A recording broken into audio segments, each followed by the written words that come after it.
Good evening, everybody. Welcome to Teaching Fishing Coffee Hour. Look at guys, I can't control it, but we are having issues here with our internet. There's been trucks in our neighborhood for the last couple days last week, and they were here today. So you may have to refresh a couple times tonight. I apologize for that. Nothing that we can control. You guys know how internet can be. We have great internet here traditionally. Um, and I'm paying for fast internet service for the business service here, but unfortunately sometimes we get a little glitch. So we will do the best we can. If you have to refresh, just hit the refresh button and we'll get it. If it gets really, really, really bad tonight, we may have to shut her down and figure something out, but we'll do the best we can. Hey, who remembers AOL and dial-up, right? So we're actually doing pretty good. Good to see everybody tonight. Boy, March is going out like a lion, is she not? Um, kind of got everybody excited a couple weeks ago with the nice weather, and everybody kind of got all ready to go fishing. And Mother Nature said, "No, not yet. It's not quite ready yet." So lots of cold days. A lot of our buddies are down pre-fishing for the National Walleye Tour. I've been getting lots of phone calls. How's the fishing? What's going on? But just kind of tough fishing right now. I know a couple of guys have been down there and struggling. So yeah, tough fishing. But that's not why we're here tonight. We are here to actually help you catch more fish this spring. And we're going to talk tonight during Teaching Fishing Coffee Hour Plus, presented by Procure. Big thank you to the folks at Procure that make this happen. We are going to talk tonight about spring crankbait. So just so everybody knows how this goes, number one, if you're new, please let us know that you're new. Let us know where you're from and let us know how you found out about us. Facebook, TikTok, Instagram, whatever the case may be. Let us know where you found out about us. Let us know that you're new here. We like to see the new people. It's good to see the old folks here too. I shouldn't say old folks, the traditional folks are here. So what we do here at Coffee Hour Plus is we spend about 20 minutes on our educational segment, which tonight obviously is spring crankbaits. We'll spend 15, 20 minutes on that. I got some slides to show you. We'll answer some questions for you. And then we'll jump right into our traditional coffee hour fun topic. And tonight we're going to talk about what's on your 2022 fishing bucket list. Maybe a new place to go, maybe a new technique to try, maybe a new person to fish with. What's on your bucket list for 2022? So welcome, appreciate it. If you get a few minutes, head over to our website, teachingfishing.com, click on the public forum button. Lots of really cool video to watch. We've got the Teaching Fishing Anglers Club that we'd love to have you join. Tomorrow night is our live Q&A for March for the Teaching Fishing Anglers Club. DVD to stream. It's got some really cool DVD stuff there. Lots of cool things going on. We still got some spots for our trolling boot camp. So those of you who learned tonight about spring crankbaits, if you really want to learn how to put the whole trolling puzzle together, you can hop on my pontoon in June and July. We got, I think, 6 dates with 3 other guys. We have 4 people at a time. Hop on there. We're going to walk through everything you need to know about trolling, take you out in the pontoon and actually let you hands-on do everything you need to do. So lots of stuff going on here at Teaching Fishing. We are really proud of what we've got going and the new look and everything kind of coming together with the new website. So let's get started tonight talking about spring crankbaits. Now, I love to troll crankbaits in the spring. Unfortunately, the places you can do that and catch a lot of fish, particularly Lake Erie in my part of the world, Saginaw Bay, unfortunately, as my good buddy Mark Panazak found out, you can't always trust the weather for guiding this time of year. So I spend my late March, April, and May on the Detroit River because it is a little more consistent weather. But I love to get out and troll for big fish in the spring. And my number one way to do that is crankbait. So I'm going to share with you some of the things we've learned over the last couple of years on picking the right crankbaits for springtime, because there are some particulars that you need to pay attention to. So let's hop right into it. So a couple of factors we want to look at. When we talk about action, we want a rolling action or a wiggle action. So when I think of a roll, I think of baits like traditional wood rapalas, right? P10s, thunder sticks or junior thunder sticks, right? Whatever the case would be, shallow diving baits that have a roll, right? The baits move side to side this way. That's what I call a roll. When I'm talking about a wiggle, I'm talking about baits like a bandit or a reaper or a reef runner that actually has a wiggle where the rear end actually moves left to right. So we've got roll and we've got wiggle, two completely different things. There are days that roll is better than wiggle. There are days that wiggle is better than roll. So we have to kind of look at our bait. So how do we do that? We do that with the bill shape. The bill shape really gives us an idea of how our bait is going to act. So the smaller the bill is, so traditionally a quote unquote shallow diving lure, the more roll it's going to have. Okay. So this is a P10.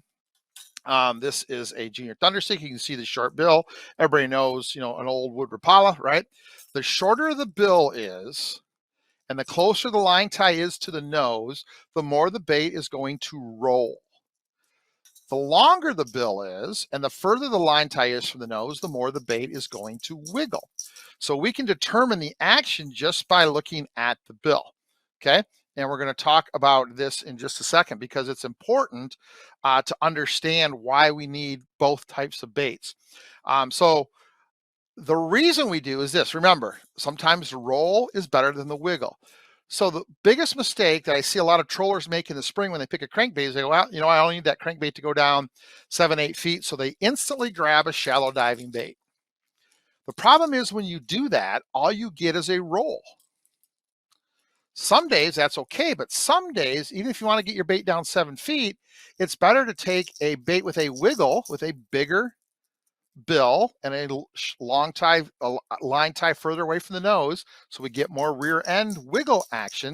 Sometimes it's better to take these baits and only run them 10, 12, 15 feet behind your offshore board, get them 7 feet down, but you have a different action. So you have a roll and you have a wiggle. So just because it's a shallow situation where you need your baits to go shallow, don't just instantly grab a shallow diving bait. Conversely, if you need a crankbait down 20 feet, don't instantly grab a deep diving crankbait. Okay, it's a great idea and it's going to get down there and it's going to wiggle. But what if those fish down in 20 feet of water want a bait that's actually got a roll action to it? So we can take a bait with a short bill that has a roll action. We can put it behind an inline weight, a tadpole, one of my favorite ways to do it, a snap weight, lead core line, whatever the case may be. So don't just pick a shallow bait for fishing shallow and a deep diving bait for fishing deep. Understand the difference between the action that is created by the bills. That's important. Smaller the bill, the more roll. Longer bill, the more wiggle.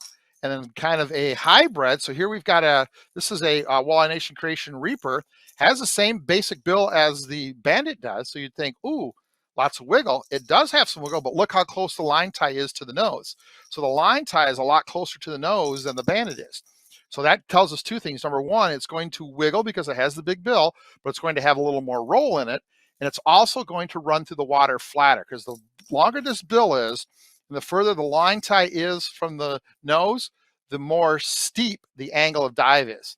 So as the line tie gets further from the bait, the steeper the bait goes. As the line tie gets closer, the flatter the bait runs. Okay, so it's important to have baits that have big bills with line ties away from the nose, big bills with line ties close to the nose, and then small bills with the line tie right on the nose. All three of those are important, guys. So when we talk about buying crankbaits, we talk about buying deep or buying wide before you buy deep. You're better off to have 12 different types of crankbaits in 3 or 4 colors than you are to have 1 or 2 types of crankbaits in 100 colors. So when you're picking your crankbait selection, make sure you buy wide before you buy deep. And those are 4 great baits, right? Shallow Thunderstick, P10, Bandit, Walleye Nation Creation Reaper. Sure, add in a top 20. Just so if you took a top 20, which is the same bait as this, just has the big bill, completely different actions, same size, same shape, but completely different action. That's why action is below size and shape on our 8 steps, because the size, the shape, and the speed you're on the lure creates the action. Okay, so understand that. Sometimes a shallow bait gotten deep is better than a deep bait getting deep, and sometimes a deep diving bait fish shallow is better than just a shallow bait. Understand the action. Okay, we talk about sound a lot, low frequency, and every single one of these baits up here has a low frequency rattle in it, right? That 1 or 2 big BBs that make that now, we've talked about sound over and over and over again, and especially in cold water, low frequency sound is a huge advantage to crankbaits. So pay attention to those things and you're on the right way. Okay, let's talk about color. Again, color is the last. It's the 8th step of our 8 steps, so it's last. Doesn't mean it's not important, just means it's not important until everything else is right. So we talk about 4 colors. We call it prop: purple, red, orange, and pink. You'll notice that most of the baits that I fish, most of the baits that all the baits that I've designed colors for, and a lot of the baits that I fish, almost 100% of the baits I fish, have some purple, red, orange, or pink on the belly. Because remember, especially in springtime, we're fishing up above the fish, right? We're trying to get our bait sometimes 6, 8, sometimes 10, 12 feet above the fish in springtime, because they'll come a long way in cold water to get a bait. So they're looking at the bottom of the bait more than they are the top. So we want to make sure we've got one of those 4 colors. It doesn't need to be a lot, right? So here's a chartreuse belly, but has an orange throat. Here's a white belly, but has a little pink throat, a little pink at the tail. There's a rainbow trout, little pink on the throat. So those are baits. Here's a fire tiger, right? Orange on the belly. So purple, red, orange, and pink. For my record keeping, we know for a fact that those colors are important. So make sure you get those. Size 4 to 8 inches. This is probably the smallest bait I'll fish in the spring. This is a Walleye Nation creation. It's their middle-sized reaper. Remember, all the bait fish that we have in our lake hatches in our part of the world usually maybe late April, but mostly in May and June. So there's a lot of bait left over from last year that's 4 or 5 inches, 6 inches long. And remember, the bait fish that move shallow in the springtime are big. They're smelt, they're they're suckers, they're chubs, they're big bait. So we want a little bit bigger crankbait. That's a big deal. As we get into summertime, we'll talk about that as we get into summertime, but smaller baits work. But this time of year, I wouldn't fish anything smaller than 4 inches. That's just kind of that's just kind of me. So size 9, size 11 are bigger, because remember, those numbers, that 9, that 11, those are actually centimeters. So 2.5 centimeters per inch. So a 10 centimeter bait is basically 4 inches. So when you start to look at baits that have like flicker minnows, rapalas, 11s, 13s, 15s, 18s, 14s, 12 and 14, we're looking at deep husky jerk. Those are important. So we want to stay about 4 to 8 inches. That gets us there. That sweet spot is kind of at 4.5 to 6 is the sweet spot. And don't forget, in the springtime, don't forget jointed crankbaits. Jointed crankbaits, your grandpa fished jointed crankbaits, and maybe your dad did, but we have kind of forgotten jointed crankbaits. We've kind of set them aside and really taken them out of our arsenal. That's a mistake. Flicker shads, flicker minnows now come in jointed. I carry both. I carry size 7, size 9, size 11 flicker minnows in jointed. I carry size 5, 7, and 9 flicker shads in jointed. I have jointed glass shad wraps in my boat. Jointed baits are cool, right? Because what happens is, remember, traditionally, to get more action in a bait, what do we have to do? Speed up. We speed up, we get a little more action. Sometimes fish don't want that bait going really fast. I'm going to call it the horizontal speed, right? Going through the water. So what we want to do with a jointed crankbait is we can keep the movement, the horizontal speed through the water, slow, but get more action because that tail is jointed. So we can create more action at a slower speed with jointed crankbaits. So again, sometimes those fish want a little more action, but they don't want more speed to create that action. So a jointed crankbait is a great idea. I would tell you to make sure that you've got some jointed. Take your favorite crankbaits and buy a jointed version. I'll tell you, you won't be disappointed. There are some days those jointed crankbaits, again, they add a little more action without having to increase speed. Okay. All right. That is kind of our primer there on spring crankbaits. Lots of stuff there to cover. Let's do this now. Let's open it up to questions. Does anybody have any questions or comments? Anything you want to talk about as we kind of get going on talking about spring crankbaits? Any, maybe some things that I missed, maybe some things you guys do a little bit different. Is there anything that you guys want to ask me about springtime crankbaits? Because it is, like, again, it is one of the best ways to fish the lake in the springtime. I definitely prefer crankbaits over crawler harnesses or spoons. In the springtime, crankbaits just work. They work perfect. They imitate bait fish. They're easy to get a spread out. They're easy to control the depth. and they hook up really good, right? Roy says, did you just say the phrase too fast? Yes, I did. There are times you can go too fast. So yeah, I did say too fast. Fast isn't always the answer. A lot of times it is, but it's not always. So we have to obviously pay attention to that, right? And look at where speed is. Speed is number 4 after we get the location right. 4, the first part of the presentation, is the speed. Kenny Spark says, are rattles and baits effective? Absolutely, Ken. I think personally, the colder the water, the more important rattles are. Same way with scent, right? This is the time of year I put scent on everything, even my hard baits. I think noise and scent, sound and scent are more important the colder the water is.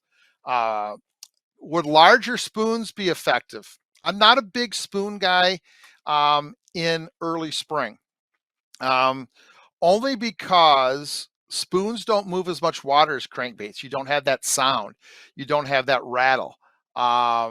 You just don't have everything that a crankbait provides. Look at, and I like plastic crankbaits this time. I very rarely in the springtime fish a wood crankbait. It's almost always plastic because we do have that sound.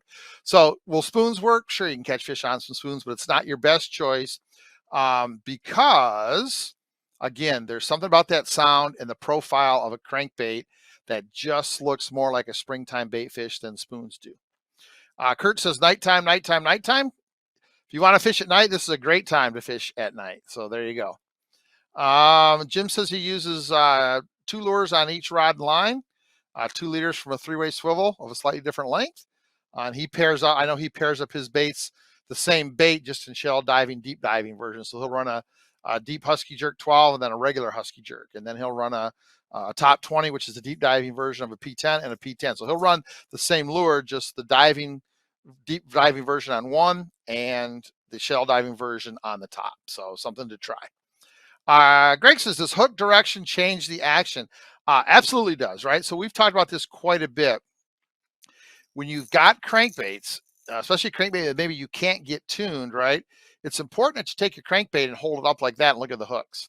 Because remember, a treble hook is just a single hook welded to a double hook. That's what it is. So we've got 2 points on one side and 1 point on the other side of a hook, right? So here this bait is hanging right because we got 2 hooks on the left on the back, 1 hook on the left on the front hook, and then 2 points on the right on the front, 1 point on the right on the back. So there's 3 points on both sides of the bait. That means the bait is going to be balanced. It's going to run straight. So anytime you're running a bait with 2 hooks, you want to make sure that you've got same number of points on both sides. If you're running a bait with 3 hooks, the front and back should be the same. The middle should be different. So you can definitely affect how baits run by how you put the hooks on and which way the points actually do move. Great question. Jeremy says he likes jointed rapalas for hand lining. And again, that's a great thing because in hand lining, sometimes you're stopped in the current, right? You find a spot, you just let that boat hover in the current.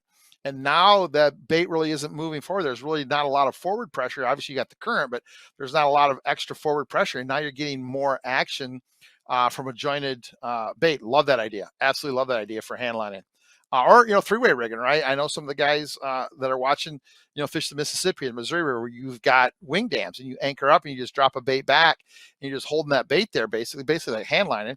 You're holding that bait against the front of the wing dam. And maybe you're sliding it across the front and the back by moving the boat back and forth. That extra wiggle on that jointed bait could be an awesome attractor some days. So Doug says he likes the idea. Does the double bait get tangled in the net a lot? Jim says not a big problem with a little extra care. I don't know, Doug. Can you imagine some of the guys we have on our charter boats with eight extra lures flipping around there? Roy says lots of guys trying to learn hand line this weekend. The Detroit River is a little bit dirty. It is a little bit tough, a little bit cold. So I'm sure there are some guys. Great question, Dave. Dave says, do you like just a snap or a snap swivel to attach your crankbait? Awesome question. Just a snap. You should never put a snap swivel on a crankbait. Crankbait should never twist your line. If crankbaits are twisting your line, you need to get them tuned properly. That's the big deal. So just a snap. I like a round bend snap. And remember, little pro tip here, we've showed you guys this quite a bit. We've got a Just the Facts. If you go to our public lounge and go through the Just the Facts library, we've got a little Just the Facts on this. Remember that crankbait snap has that little tab that locks it in. You always want to make sure that that tab is facing up away from the bill. If you turn it the other way and it turns down, that tab, you'll see, go through some of your crankbaits, you'll see what we call smiles on the lip. And every time that crankbait tab snap catches on the bill, it stops the bait from running. So just a round bend snap and make sure that tab is pointing up away from the bill. You're going to get the best action you can get. Since it's the year of the mud, what are your favorite colors? I like dark colors when it's muddy. Fire tiger is a favorite of mine all the time. I fish fire tiger, clear water, dirty water, stained water. I just like fire tiger. It's got 3 colors that the walleyes can see the best. Fluorescent orange, fluorescent green, fluorescent yellow. So fire tiger is a good choice. But when the water gets muddy, I like blacks. I like dark purples. If I'm going to run metallics, I like copper. I stay away from silver and gold in dirty water, because if you've got enough mud, you don't get enough light to actually get the reflection and make that chrome or gold bait actually, shimmy. It doesn't really shine. So copper is a favorite of mine. Black baits, purple baits are favorites of mine in dirty water for sure. Tim says you mentioned scent on crankbaits early spring. What scent is your go-to? We covered this last week on Coffee Hour, so you can go back and watch that. But I'm a Pro-Cure guy. I've been a Pro-Cure guy for a couple of years. The colder the water is, Timmy, the stinkier I like my stuff to be. So early in the season, when it's a little chilly out, water below about 50 degrees, I'm a garlic nightcrawler guy. It is nasty. It stinks. It smells. But that's what you want. You want that little bit of extra sound and a little bit of smell, because those are the 2 biggest senses, that 2 most sensitive senses that walleyes have, most fish have, is their feeling on the lateral line. That's that low frequency vibration, and then their smell. So something really, really stinky. As the water gets a little bit warmer and I'm fishing crankbaits in the middle of the water column, I may go to a gizzard shad or an emerald shiner scent, more of a natural scent. But in cold water, I like the garlic nightcrawler. They do make Pro-Cure does make a garlic minnow. I like something that really, really, really, really stinks in the springtime.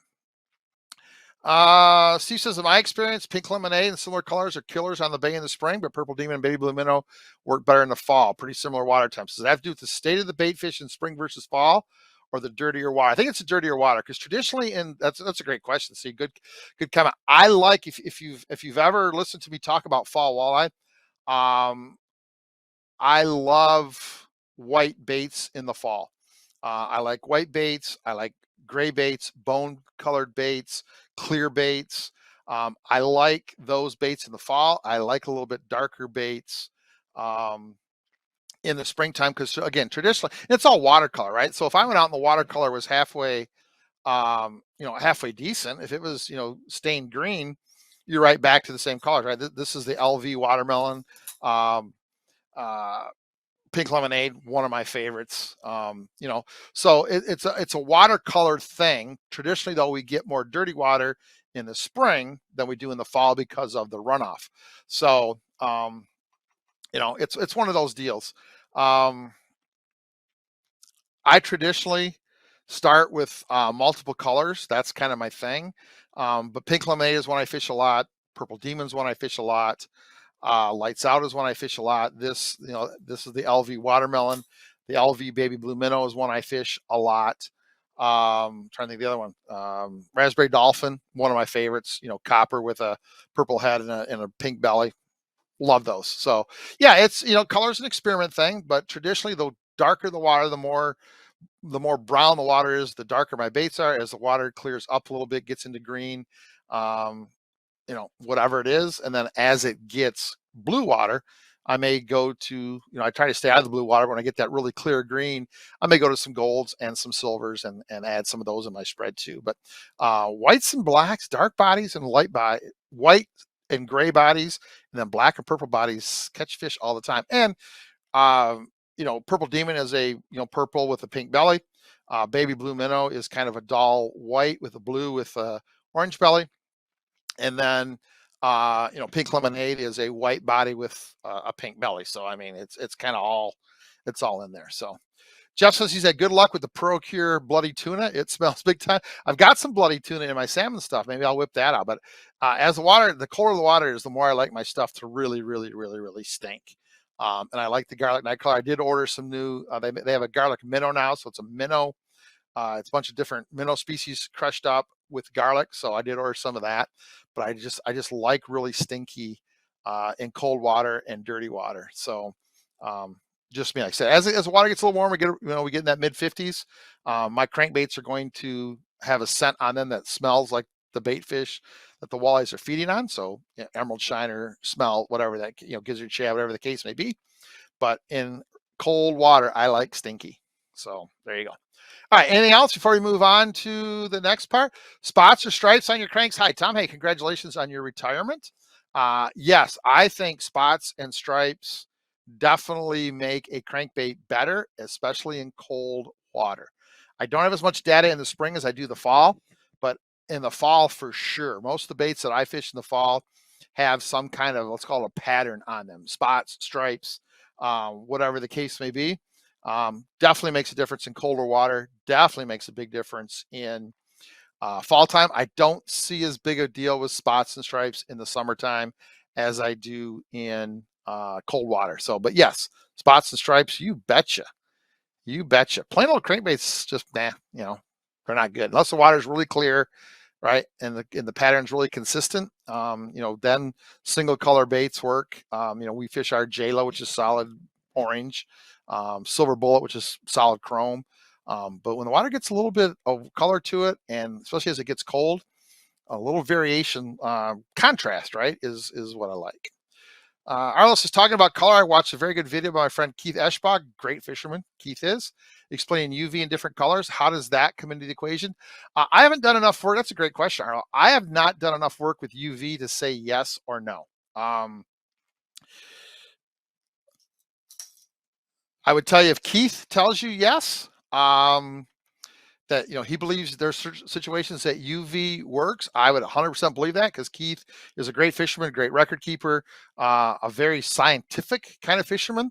So if he says that UV certain times a year works, I would 100% go with that because I know Keith personally. I would trust Keith 100%. I have not personally spent enough time with UV to tell you yes or no. That's just me. Look at if somebody tells me it works, if I can get enough data that says it makes a difference, this guy will have it on. So I'm going to go back. I'm going to go find that video from Keith and I'm going to watch that. I like that idea because UV is a big thing, right? So there we go. Okay, Phil says when getting started, how often do you leave a lure in the water if you're marking fish before changing something? Usually one pass. If I'm in the right spot and I put a good spread out and I know I'm on the fish and I make one pass, I start to think, what do I need to change? Usually it's my speed first, right? Because there's no sense pulling baits in if you can change your speed, 3/10 of a mile an hour and catch fish. There's no sense bringing everything in. So I start with speed and then we kind of work from there. So, but one pass, yeah, I don't get, you don't get a lot of chances with me if you're a fish. So you better, if you're a fish and you want to be on my Facebook page, you better bite quick because if not, I'm leaving. Here's what I know: there's fish biting somewhere. So I don't spend too much time on a pot of fish. If I can't get them to go, I'll pick up and head somewhere else to find another pod. So I don't spend a lot of time trying to get fish to bite. That's just me. I just don't spend a lot of time trying to get fish to bite. But one pass, if it's a really good pod, I'll change speed. If that doesn't do anything, I may make one more quick little pull through there, probably changing shape. And then we'll kind of see what happens from there. But I don't spend a lot of time. Jim says you graduated the Great Lakes Charter Captain class. Good, congratulations to you, buddy. Good to see you, Captain. Mitch says, do you add color dots to some lures? If so, what brand or type of paint? I occasionally do. I carry in my boat, I've got just a Tupperware container with about 30 different colors of just markers, Sharpie markers. and boop, put it on there. And you know, they're great for spinner blades. They're great for bottoms of crankbaits. They're great for putting a little extra color on spoons. So I just go to my Staples store and I just grab a bunch of colors of different shades of reds, blues, greens, yellows, purples, pinks. I just, you know, carry 20, 25 different color markers, and I just use those markers. That's what I do. So I don't carry paint in the boat because I think that gets to be too much, but Sharpie markers work great. Ken says, walleye do not see UVC. I don't know enough about that yet. So that might be a topic I need to dig into and maybe get back to you guys in August or September and maybe do some research on UV. So Jim says he's used permanent markers. All right. All right. Anything else? I'm going to wrap this up real quick. That was a great conversation about do they have garlic sharpies? Nice one, Dougie. Shad bodies, Kurt says, not in open water. You know, again, you know, I know you guys do a lot of night fishing. You know, I'm not a big shad body guy until the water gets a little bit warmer. I like longer, skinnier baits. You know, this is probably the most shad looking bait I would fish. I don't like the big bellies on baits in early season. I like long, skinny baits because of the action that they have. Shad bodies become much more prevalent and much more effective as water gets a little bit warmer. So, okay. All right, let's wrap this up. If you got any more questions, obviously you can go to the Facebook page tonight or tomorrow. Let us, you know, post them up and we'll be more than happy to take care of you. Let's get into our coffee hour topic tonight for about 15 minutes.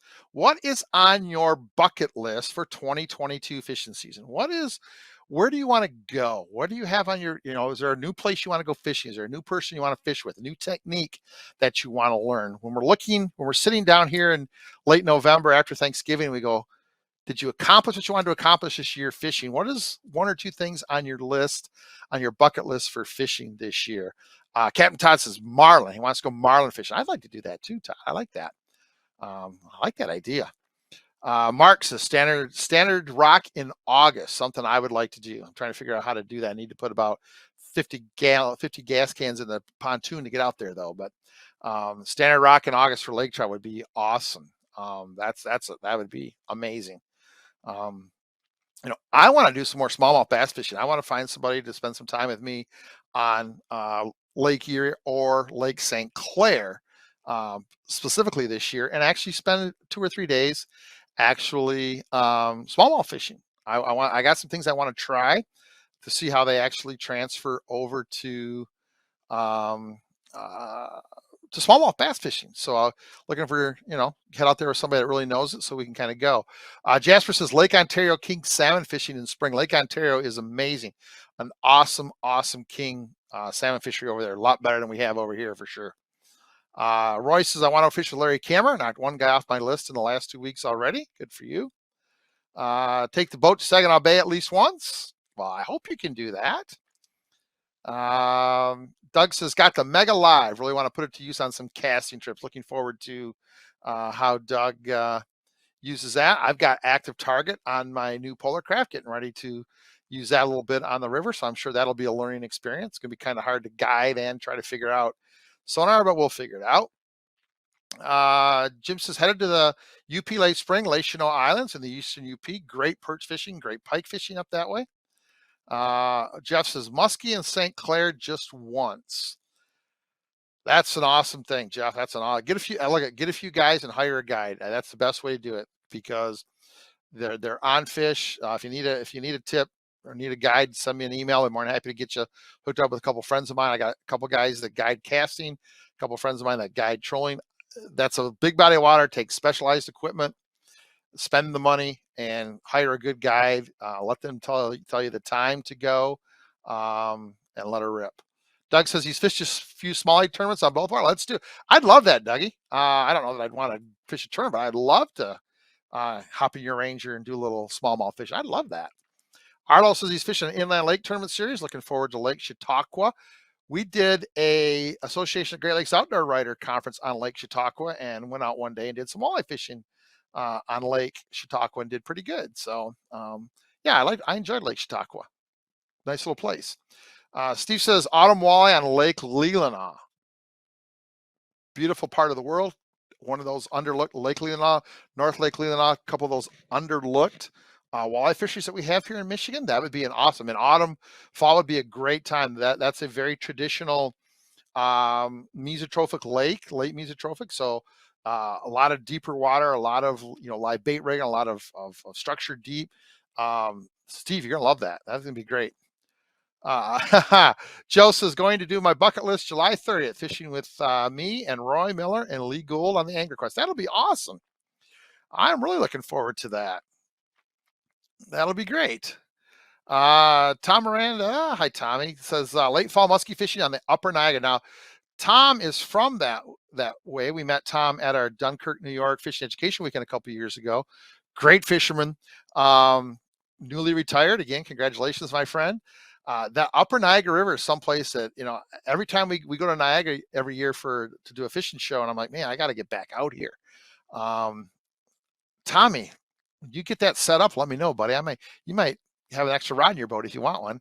That'd be fun. The Upper Niagara River, our good friends Jake and Mark Romanek at Fishing 411, they've been up there a couple times, and the fishing is just amazing. The Upper Niagara, it's really a cool place to go that I would really like to learn how to fish. Danny says I'm going to try to fish the Wisconsin waters of Green Bay and more inland lakes here in the UP. There are so many to fish up here. Dan is up living now just outside of Escanaba, so he's going to have lots of time to explore Green Bay and some inland lakes up there in the UP. Rock says he's headed to Raber Bay, eastern UP in May. I fished Raber Bay. I fished that whole lake, or St. Clair. St. Mary's River system. One of my favorite places to fish, but it is tough. Oh, David, I like this. He's got an extra day off in Tulsa, Oklahoma next month, planning to try striper fishing. He calls it stripper fishing, but I know he means striper fishing. That's something I've always wanted to do too. A little bit of striper fishing. So that would be kind of fun. Boy, Dave, I'm looking forward to seeing some pictures on that. That'd be kind of cool. Kim says hoping to go to Lake Erie. He's got a tough situation at home. Yeah, Kim, I know that, buddy. Gary says I want to learn more ways to troll. That's the reason he signed up for the trolling boot camp. Like that. Hopefully we'll teach you something. Leo Good says he's in the same mine, Lake Ontario, as Jasper. I fished 3 salmon tournaments on Lake Ontario a couple years ago and loved it. Big salmon, big salmon. Good time. Really good fish out of 3 different ports. Won a tournament there. I think finished second in the other one. I think third or fourth on the other one. So I had a really good summer over on Lake Ontario. Big fish. They're bigger, and they seem to pull a lot more than our west side fish do. Pound for pound, they pull a little bit more. Rob says hope to go back to Como Lake this summer. Never heard of Como Lake. Where's that at, Rob? Frank Brodsky's new boat. It hasn't been fun for sure.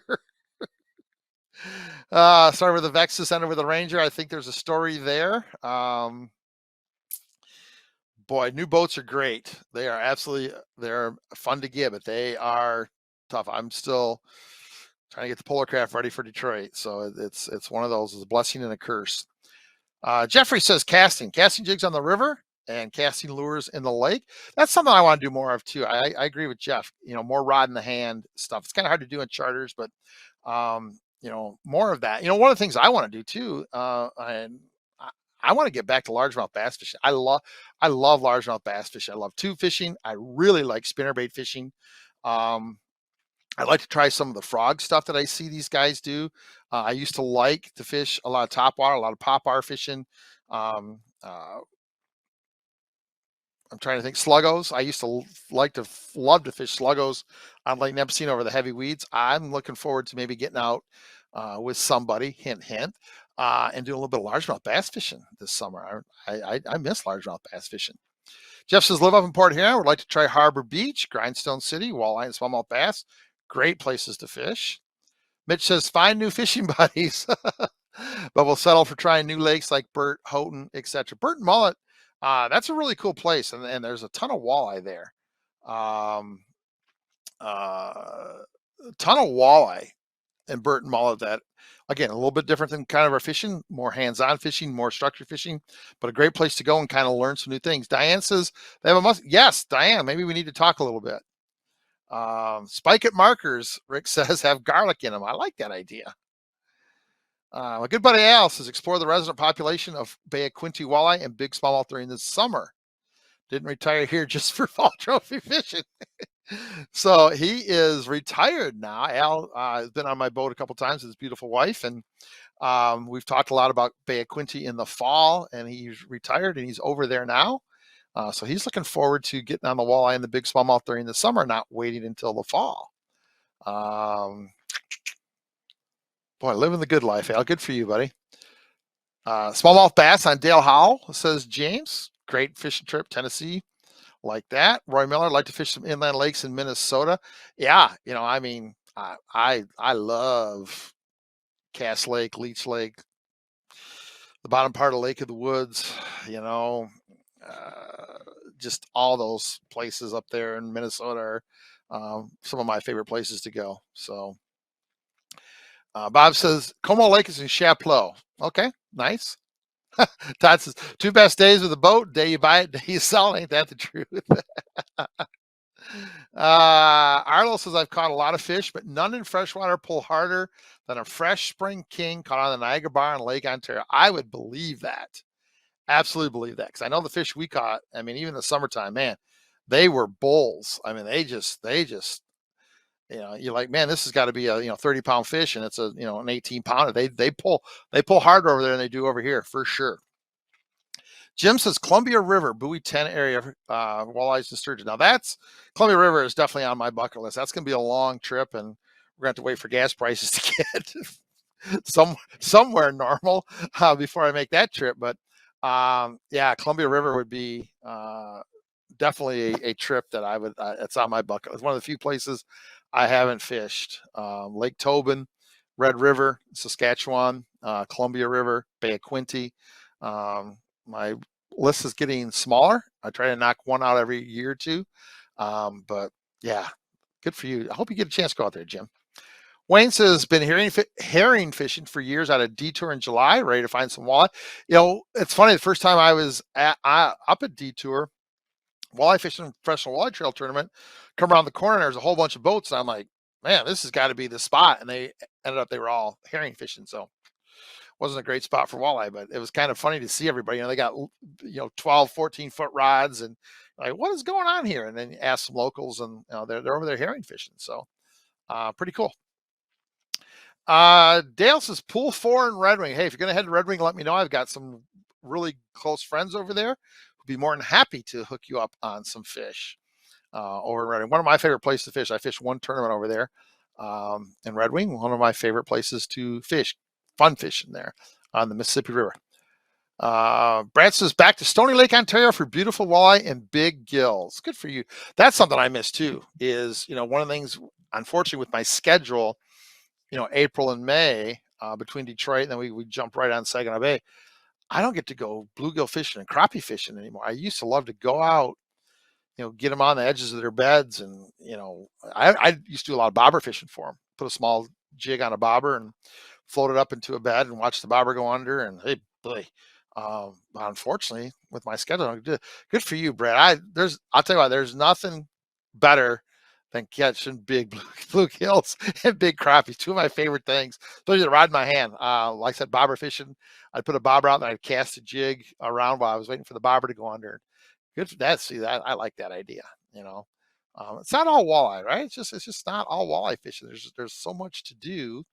And unfortunately, the two little, it seems like the two little windows we have where fishing's really good in the spring and the fall, it all happens at once, right? The minute the walleye fishing gets good in Detroit River, the coho fishing's good, and the early spring fishing's good, and the steelhead are in, and the bluegills are on their beds, and the crappies are on their beds. It's like, I can't, you can't do it all, unfortunately. So it's too bad that the second week of April to the third week of May. It's too bad that doesn't last for 3 months. Then we could do it all, right? It'd be kind of nice if that lasted for. Maybe if we could trade February and March for more April. Maybe we could do that, huh? If we can figure that out. So anyway, all right. Great night tonight, guys. Enjoyed it. Always fun to talk fishing with you guys. Appreciate you checking in tonight. We're going to call it a night. Luckily, we got through the issues. Didn't have a problem. So that worked out good. Thank you to the guy on the other end of the camera making me look good. He still hasn't bought that tall, skinny filter yet, but oh, darn it. Um, Thank you for the help tonight, Emmett. Appreciate that. All your efforts to make this happen. I hope you guys like the new system with the slides coming up and the little bit of the education that we're doing now instead of just chatting. We definitely want Coffee Hour to stay a chat because that's kind of part of the charm. But we also want to make sure you get a little bit of education and learn a little bit about fishing every Monday night we're together. All right, be sure to check out the website teachingfishing.com. Click on the public forum.